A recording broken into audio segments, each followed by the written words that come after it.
Well, Grandma, let me come back to you. You talked about participation. How would you have preferred to see the youths get engaged in the political space?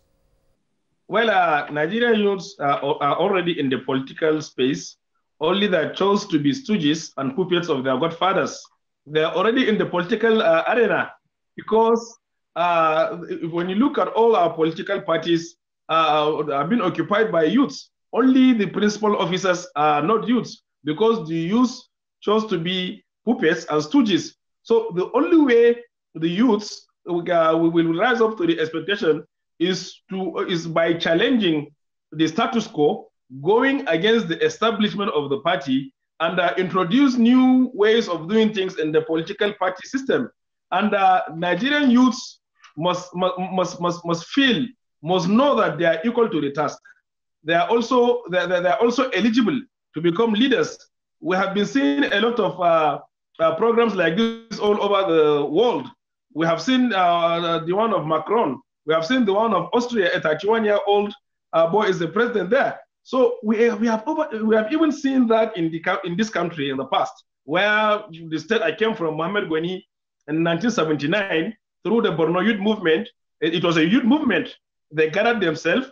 They went against the status quo. All the do's and don'ts of Borno as a den are in the NPN.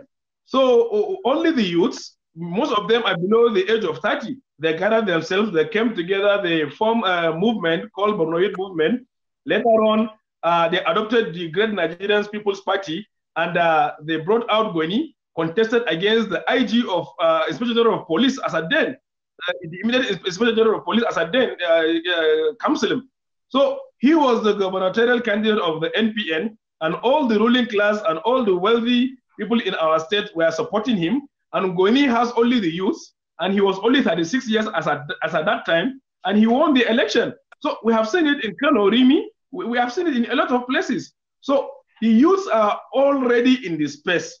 Only that the leaders don't want the youth to take over, to take part in the chat, and we must push ourselves in. Nobody will give us that opportunity.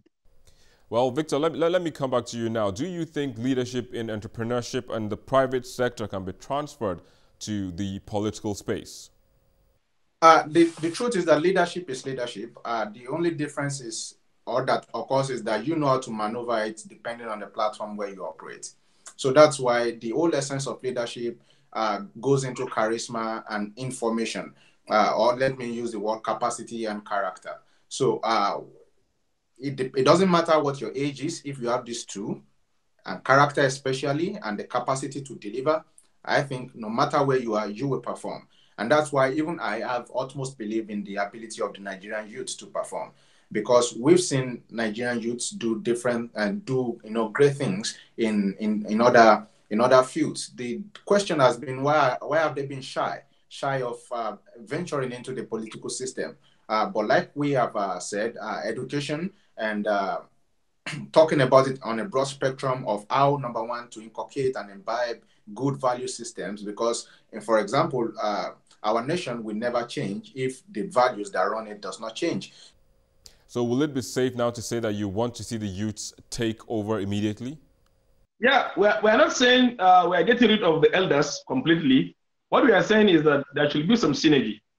We have to build a bridge between the young and old, so that we must have a very good synergy, so that we will tap from the experience of the elders, and the youth will come with their exuberance and their experience and the new age technology, new ways of doing things, so that we'll merge together with the experience of the elders to think about a new way of doing things.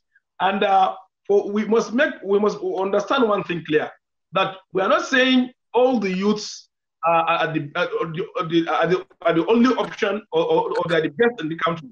We're not saying the elders are worst in the country. What we are saying is that we must come together. We have good ones among the leaders and bad eggs among the youths also. So we must come together to make a formidable team to salvage this country.